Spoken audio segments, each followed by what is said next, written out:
বিধানসভা এলাকাতে রীতিমতো জমিয়ে বসেছে সিন্ডিকেট। তাদের বিভিন্ন অনৈতিক কাজের প্রতিবাদ করায় হুমকির মুখেই পড়তে হচ্ছে খোদ তৃণমূল পঞ্চায়েত সদস্যদের। এমনকি জব্দ করার জন্য তৃণমূলের এক পঞ্চায়েত সদস্যের শশার ক্ষেতে আগুন ধরিয়ে দেওয়া হয়, কিন্তু কেউ কোনো ব্যবস্থা নিচ্ছে না। এমনই চাঞ্চল্যকর অভিযোগ করে ইস্তফা দিতে চলেছেন হুগলির গুপ্তিপাড়া 2 নম্বর গ্রাম পঞ্চায়েতের 11 জন তৃণমূল সদস্য।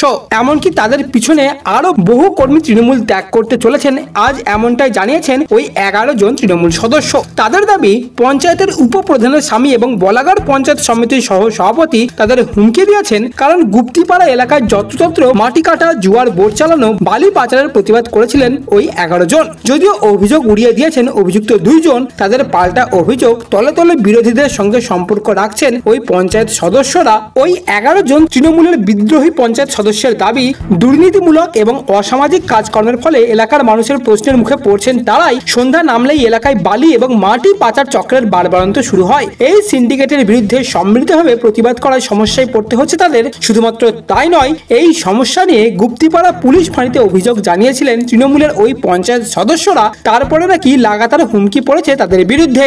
ওই 11 জনের বক্তব্য, দলকে জানানো হয়েছে দল যদি কোনো রকমের ব্যবস্থা না নেয় তাহলে বলাগড় বিডিওর কাছে গিয়ে তারা ইস্তফা দেবেন। সেই কাগজপত্র তৈরি হয়ে গিয়েছে, এমনটাই এদিন জানিয়েছেন বলাগড়ের ওই 11 জন তৃণমূল সদস্য।